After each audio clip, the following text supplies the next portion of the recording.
नमस्कार, मैं हूं अनुराग चड्ढा। दोस्तों, मेरे खास शो इनसाइड विद अनुराग चड्ढा में आपका एक बार फिर से स्वागत है।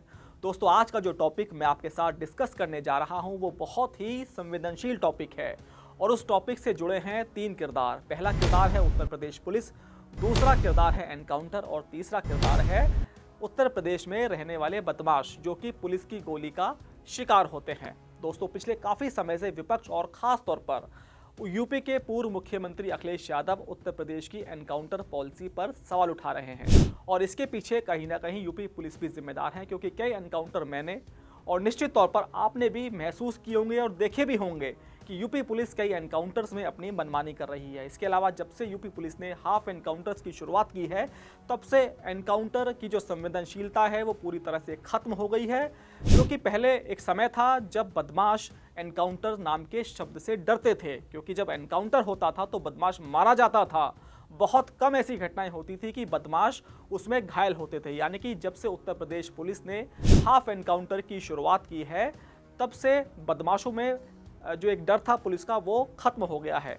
तो इस एनकाउंटर में जब से यूपी पुलिस घिरी है उसके बाद यूपी पुलिस ने कहीं ना कहीं अब एक मैसेज देने की कोशिश की है कि भाई हम लोग गलत नहीं हैं और आगे से जो भी एनकाउंटर होंगे उनकी जांच होगी। तो दोस्तों, आइए मैं आपको विस्तृत तरीके से बताने की कोशिश करता हूं कि उत्तर प्रदेश पुलिस अब आगे से एनकाउंटर की जांच कैसे करेगी। साथ में दोस्तों एक महत्वपूर्ण बात आप मेरी भी सुनिए कि जो बात मैं यूपी पुलिस को बताऊंगा और आपको बताऊंगा, अगर मेरे बिंदु यूपी पुलिस ने उस जांच में शामिल कर लिए तो यकीन मानिए कि यूपी पुलिस के एनकाउंटर पर कोई किसी तरह का सवाल नहीं उठा पाएगा, या उत्तर प्रदेश पुलिस में इतना दम है कि जो बिंदु मैं उनको बताने की कोशिश कर रहा हूं या बताऊंगा, उन बिंदुओं को वो पिछले 2017 से जो एनकाउंटर यूपी में हुए हैं उन एनकाउंटर की जांच मेरे द्वारा बताए गए बिंदुओं पर कर ले तो उत्तर प्रदेश पुलिस मुश्किल में पड़ जाएगी और जो एनकाउंटर वास्तव में सही हुए हैं उन एनकाउंटर से पुलिस को क्लीन चिट भी मिल जाएगी। तो दोस्तों, मैं आपको बताने की कोशिश करता हूं कि यूपी पुलिस ने अब क्या क्या शुरुआत की है एनकाउंटर को पारदर्शी बनाने के लिए। तो सबसे पहले उत्तर प्रदेश पुलिस के जो भी शार्प शूटर हैं, एनकाउंटर स्पेशलिस्ट हैं, क्राइम मास्टर गोगो हैं और ख़ास तौर पर वो शक्तिमान पुलिस, सबसे पहले आप नई गाइडलाइन सुन लीजिए। जब भी कोई एनकाउंटर होगा तो एनकाउंटर में मारे गए या घायल हुए बदमाश की वीडियोग्राफी की जाएगी, घटनास्थल की वीडियोग्राफी की जाएगी। इसके अलावा जो विधि विज्ञान प्रयोगशाला है उसके जो विशेषज्ञ हैं वो मौके पर जांच करने आएंगे। दोस्तों, ये कोई नई बात नहीं है। इस तरह की वीडियोग्राफी और इस तरह के जो शस्त्रों की जांच है वो हमेशा से होती है। इसके अलावा जो एनकाउंटर की विवेचना है वो संबंधित थाने में, यानी कि जिस थाना क्षेत्र में एनकाउंटर होता है उसकी बजाय दूसरे थाना क्षेत्र से कराएगी पुलिस। इसके अलावा क्राइम ब्रांच उस एनकाउंटर की विवेचना में शामिल होगा। ये भी कोई नई बात नहीं है दोस्तों, क्योंकि जब भी कोई एनकाउंटर फंसता है जिसकी शिकायत होती है तो आमतौर पर दूसरे थाने की पुलिस, यहाँ तक कि दूसरे जिले की पुलिस और क्राइम ब्रांच इसकी जांच करती है। इसके अलावा यूपी पुलिस के डीजीपी ने ये कहा है कि जो भी बदमाश घायल होगा या मारा जाएगा, जो उसके परिजन होंगे उनको सूचना दी जाएगी। तो ये भी कोई नई बात नहीं है। जब भी कोई बदमाश मारा जाता है, घायल होता है तो ऑटोमेटिकली सूचना तो आप देंगे ही उनके परिवार वालों को, इसमें कौन सी नई बात है। इसके अलावा जो बदमाशों का असला है, पुलिस का असला है, उसकी बैलिस्टिक जाँच की जाएगी। तो क्या मैं उत्तर प्रदेश पुलिस से पूछना चाहूँगा कि क्या अब तक आप लोग बैलिस्टिक जाँच नहीं कर रहे थे? जाहिर सी बात है आपका जवाब हाँ में होगा। इसके अलावा पुलिस ने एक गाइडलाइन ये जारी की है। तो दोस्तों, और उत्तर प्रदेश पुलिस के तमाम बड़े अफसरों, मैं आपको बता दूं कि जो भी गाइडलाइन आपने जारी की है ये कोई नई गाइडलाइन नहीं है। हमेशा से ही जिस भी एनकाउंटर की जांच होती है उस एनकाउंटर में ये गाइडलाइंस साफ तौर पर फॉलो होती हैं। एक आध गाइडलाइन नहीं हो तो मैं दावे के साथ नहीं कह सकता, लेकिन उत्तर प्रदेश पुलिस के जो भी चुलबुल पांडे हैं या जो एनकाउंटर स्पेशलिस्ट हैं, अब मैं आपको बताने की कोशिश करता हूं कि इसके अलावा उत्तर प्रदेश में जो भी एनकाउंटर स्पेशलिस्ट अपने एनकाउंटर को जस्टिफाइड बताते हैं, मैं वो दावा करता हूं कि एक साल में जो भी एनकाउंटर हुए हैं उनकी जांच जिस तरीके से मैं आपको बताने की कोशिश कर रहा हूं, ठीक वैसे ही अगर आप करा लेंगे तो दूध का दूध पानी का पानी हो जाएगा। मैं ये बिल्कुल नहीं कह रहा हूं कि पुलिस के सारे एनकाउंटर फर्जी होते हैं। हर एनकाउंटर के पीछे कोई ना कोई उद्देश्य होता है और उस उद्देश्य को हमें और आपको दोनों को समझना चाहिए, क्योंकि जो पुलिस एनकाउंटर करती है उसमें 90% एनकाउंटर में, या ये कहूँ कि 50% एनकाउंटर में वो बदमाश वाकई एनकाउंटर के लायक होता है।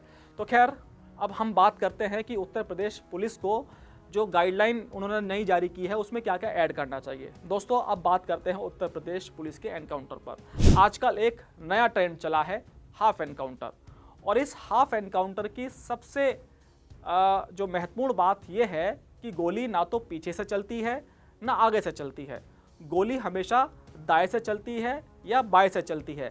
यानी कि कोई भी जो पुलिस की गोली चलती है अपराधियों को मारने के लिए, वो किसी भी हड्डी को डैमेज नहीं करती। मान लीजिए ये मेरा पैर है, पुलिस अगर आगे से गोली चलाएगी तो गोली ऐसे चलेगी, उस सूरत में हड्डी को क्रॉस करेगी। पीछे से गोली चलाएगी तो गोली ऐसे चलेगी, तो उस सूरत में भी गोली पैर से आर पार होगी। लेकिन उत्तर प्रदेश पुलिस की जो एनकाउंटर है, एनकाउंटर स्पेशलिस्ट है, वो गोली कैसे चलाते हैं? वो मारते हैं पिंडली में। हमेशा गोली पिंडली को या तो दाएं से पार करती है या बाएं से पार करती है। दोस्तों, मैं नहीं समझ पाया कि आखिर उत्तर प्रदेश पुलिस के जो ये शूटर्स हैं, ये शूटर्स है कौन, इनका एंगल क्या है? क्योंकि एनकाउंटर की जब फर्द बनती है, जो एफआईआर जितनी भी मैंने पढ़ी हैं, उसमें ना तो ये बताते कि ये बैठकर गोली मारते हैं, ना ये बताते कि ये खड़े होकर गोली मारते हैं। ऐसे कौन से ये शक्तिमान हैं जो गोली मारते हैं हमेशा गोली अपराधी के मांस को चीर कर निकल जाती है? बहुत कम ऐसे एनकाउंटर होते हैं कि जिसमें अपराधी की जो बोन है वो डैमेज होती है। अब इस एनकाउंटर पर मैंने कई यूपी के जो पूर्व आईपीएस अधिकारी हैं उनसे बात की, या कुछ डॉक्टर से बात की, तो वो कहते हैं कि कई एनकाउंटर तो शुरुआत में ऐसे होते थे कि भाई बदमाश की आपने केवल खाल खींची और उसमें गोली मार दी, और कोई छोटी मोटी गोली उसमें मार दी, जिसमें अपराधी को भी ज़्यादा परेशानी नहीं होती थी और पुलिस को भी ज़्यादा परेशानी नहीं होती थी। इसके अलावा उससे पहले क्या चलता था कि गोली तो केवल कागज़ों में मारना दिखाया जाता था, और बदमाशों को अस्पताल में अब वो ले जाते थे और वहाँ डॉक्टर हल्का सा चीरा लगा देता था, तो इसको बोलते थे हाफ एनकाउंटर। अब आप सोचिए कि हाफ एनकाउंटर की पुलिस को ज़रूरत क्या पड़ी? दरअसल पुलिस के ऊपर प्रेशर था कि उत्तर प्रदेश से अपराध खत्म करना है, बाबा को खुश करना है, तो इसीलिए हाफ एनकाउंटर का दौर आया। तो मैं ये पूछना चाहता हूँ कि जो भी जांचकर्ता अधिकारी होते हैं, क्या वो इस बात की जांच करते हैं कि भाई जो गोली का एंगल है वो क्या है, किन सूरतों में गोली चलती है, पैर को आर पार नहीं करती है, साइड से निकल जाती है। तो दोस्तों, अब मैं दूसरी गाइडलाइन की बात कर रहा हूँ। एनकाउंटर के बाद मानवाधिकार के नियम क्या कहते हैं और उत्तर प्रदेश पुलिस के एनकाउंटर स्पेशलिस्ट क्या करते हैं। दूसरा एंगल ये होता है कि जहाँ मुठभेड़ होती है वहाँ अपराधी घायल होता है, तो मानवाधिकार के नियम कहते हैं कि जो भी पीड़ित है, चूंकि अपराधी को गोली लग गई तो यहाँ पर वो पीड़ित हो गया, तो नियम ये कहता है कि आप उस घायल को तत्काल अस्पताल पहुँचाएं। लेकिन उत्तर प्रदेश पुलिस उसे अस्पताल बहुत देर से ले जाती है, पहले उसकी वीडियो बनवाती है, उसे अपने मजबूत कंधों पर चलाती है। बदमाश कहता है कि तौबा तौबा साहब लोगों, मैं अपराध नहीं करूँगा, मेरे से गलती हो गई, मैं तो उत्तर प्रदेश में रहता हूँ, यहाँ अपराध करने की मैंने गलती कर ली, मैं यहाँ से भाग जाऊँगा। तो अब आप ये देखिए कि भाई अपराधी को आपको तत्काल अस्पताल ले जाना चाहिए, लेकिन यहाँ वीडियोग्राफी करा रहे हैं क्योंकि मीडिया की सुर्खियाँ जो आपको बनना है। दोस्तों, मैं बहुत बड़ी बात यहाँ कहने जा रहा हूँ कि जिस वक्त अपराधी को गोली लगती है उसका टाइमिंग और अस्पताल में ले जाने की टाइमिंग अगर आप मैच कर लें तो एनकाउंटर फंस सकता है। तो मुझे लगता है ये पॉइंट भी उत्तर प्रदेश पुलिस को अपनी गाइडलाइन में शामिल करना चाहिए। हर एनकाउंटर मात्र 10 सेकंड में ही क्यों खत्म हो जाता है? दोस्तों, ये बड़ा सवाल है। सभी एनकाउंटर में मुख्य बात यह होती है कि जब मुठभेड़ की शुरुआत होती है तो वायरलेस पर मैसेज चलता है कि पुलिस पार्टी के ऊपर फायरिंग हो रही है, बदमाश गोलियां झोंक रहा है, चारों तरफ से पुलिस को घेर लिया है, आसपास की फोर्स की मांग की जाती है। फोर्स की मांग दोस्तों इसलिए की जाती है ताकि जो बदमाश हैं उनकी तलाश के लिए कॉम्बिंग की जा सके, तलाशी अभियान चलाया जा सके, ताकि जनमानस को बदमाश किसी तरह का कोई नुकसान ना पहुंचाए। हर एफआईआर में ये कहानी देखने को मिलती है, लेकिन होता क्या है कि ना तो दूसरे थानों की फोर्स वहाँ पहुँचती है, ना बड़े अधिकारी तत्काल वहाँ पहुँचते और एनकाउंटर मात्र 10 सेकंड में ख़त्म हो जाता है। तो अब आप एक चीज़ और देखिए कि जो बदमाश होते हैं उनके पास से एक तमंचा मिलता है। बहुत कम मौके ऐसे होते हैं कि वहाँ से पुलिस को पिस्टल मिलती है और तमंचे में एक गोली चली होती है, एक गोली तमंचे के अंदर फंसी मिलती है, जबकि पुलिस कहती है कि हमारे ऊपर गोलियों की बौछार की जा रही थी। तो जनाब, जब बदमाश के पास एक तमंचा था, है ना, और उसके पास एक तमंचा था, एक उसने गोली चला दी, तो आपके ऊपर बौछार कहाँ से हो रही थी? और आप कंट्रोल रूम में कहते हैं, एफआईआर में लिखते हैं कि भाई हमारे ऊपर तो गोलियाँ चल रही थी और हम लोग बड़ी मुश्किल से बचे हैं। एक और कहानी होती है हर एनकाउंटर में कि एक बदमाश पकड़ा जाता है या मारा जाता है, एक हमेशा भाग जाता है, जिसका कभी नहीं पता चलता। दोस्तों, अब बात करते हैं हम लोग एनकाउंटर डे की। एनकाउंटर जब होता है उस दिन से लेकर उसके एंड तक जांच अधिकारियों को क्या क्या जांच करनी चाहिए। पहला सवाल मेरा ये है कि एनकाउंटर केवल 10 या 15 सेकंड में क्यों ख़त्म हो जाता है। दूसरा मेरा सवाल ये है कि हर एनकाउंटर में पुलिस का आमना सामना केवल सामने से ही क्यों होता है, पीछे से क्यों नहीं होता। हर एनकाउंटर में टाइमिंग की जांच ज़रूर करनी चाहिए। जो एनकाउंटर टीम है उसके थाने का जो इंचार्ज है उसके थाने में बैठने का टाइम, उस दिन वो किस किस लोगों से बात कर रहा है, व्हाट्सएप पे बात कर रहा है, फेस टाइम पर बात कर रहा है या नॉर्मल कॉल पर बात कर रहा है, थाने पर वो कितनी देर बैठा है। इसके अलावा जो टीम में शामिल पुलिस वाले हैं उनकी लोकेशन क्या है, वो किस किस से बात कर रहे हैं।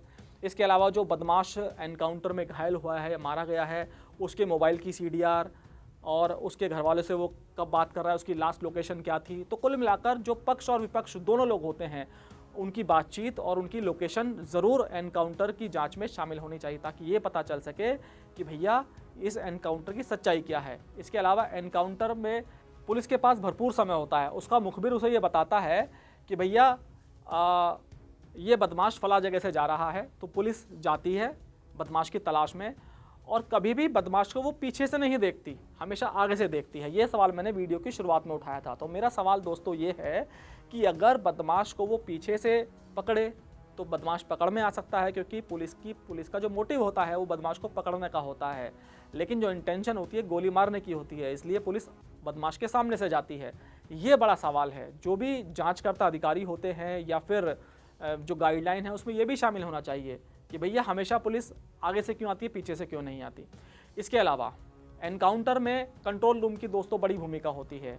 कंट्रोल रूम में किसी भी घटना की सूचना देना बहुत ज़रूरी होता है, लेकिन अधिकांश एनकाउंटर में एनकाउंटर का समय और जो कंट्रोल रूम में दर्ज कराने का समय होता है उसमें ज़मीन आसमान का अंतर होता है। बहुत से कम ऐसे पुलिस वाले होते हैं जो एनकाउंटर के समय को और दरअसल कंट्रोल रूम में सूचना पुलिस को इसलिए देनी होती है क्योंकि एनकाउंटर की शुरुआत में पुलिस को नहीं पता होता कि कितने बदमाश हैं, किस तरह के असले बदमाशों के पास हैं, गोलीबारी लंबी भी चल सकती है। इसलिए आसपास के जो थाने की फोर्स है या सर्किल की फोर्स है उसको पता चल जाए कंट्रोल रूम के जरिए कि भाई फला थाना क्षेत्र की जो पुलिस है, फला पुलिस वाला एनकाउंटर में व्यस्त है, इसलिए कंट्रोल रूम में सूचना देना ज़रूरी होता है। लेकिन कंट्रोल रूम का जो टाइम है और पुलिस का एनकाउंटर वो हमेशा अलग होता है। इसके अलावा एक और महत्वपूर्ण बात कि जो पुलिस वाले एनकाउंटर में शामिल होते हैं एनकाउंटर के समय, बहुत महत्वपूर्ण बात है दोस्तों, उसको आप समझिएगा कि जब भी एनकाउंटर होता है तो उस समय एनकाउंटर में पुलिस वाले इतने व्यस्त होते हैं कि अपनी जान को बचाते हैं, बदमाश की गोली उनको ना लग जाए, क्योंकि गोली तो किसी की सगे नहीं होती कब किस पर लग जाए। लेकिन उस वक्त इंस्पेक्टर और जो भी हम उनके हमरा होते हैं और पुलिस वाले होते हैं वो किससे मोबाइल पर बात कर रहे होते हैं, ये बहुत बड़ी बात है दोस्तों। जब आप एनकाउंटर कर रहे हैं तो निश्चित तौर पर आप फ़ोन पर तो आप किसी से बात नहीं करेंगे, क्योंकि अगर आप किसी से बात करेंगे तो गोली बदमाश की आपको लग सकती है। फ़ोन पर आप किससे डायरेक्शन ले रहे हैं? आप यकीन मानिए कि एनकाउंटर जब होता है तो वहाँ का थानेदार पुलिस के किसी वरिष्ठ अधिकारी से बात कर रहा होता है। और यहाँ मेरा सवाल ये है कि एनकाउंटर के समय पर मोबाइल पर बात करना या अपने सीनियर से बात करना कौन सी पुलिस ट्रेनिंग में सिखाया जाता है? तो उत्तर प्रदेश पुलिस के जो एनकाउंटर स्पेशलिस्ट हैं, अगर आप मेरी इस बात को सुने तो निश्चित तौर पर आपको काफ़ी लाभ होगा। इसके अलावा पुलिस के अधिकारी जिन्होंने अभी एनकाउंटर पॉलिसी की जांच के लिए नई गाइडलाइन जारी की है, उसमें आप इन पॉइंट्स को अगर शामिल करेंगे तो आप यकीन मानिए पूरा विपक्ष या सुप्रीम कोर्ट भी आपके पीछे पड़ गया तो आपके एनकाउंटर को फर्जी नहीं बता पाएगा। दोस्तों मेरी ये वीडियो आपको कैसी लगी कमेंट बॉक्स में ज़रूर लिखकर बताइएगा। साथ ही साथ मैं आपसे विनती करता हूँ कि मेरे इस चैनल को आप सब्सक्राइब करिए ताकि नई नई इन्फॉर्मेशन लेकर मैं आपके सामने आ सकूँ और सूचनाओं का जो संसार है वो आप तक पहुँच सके।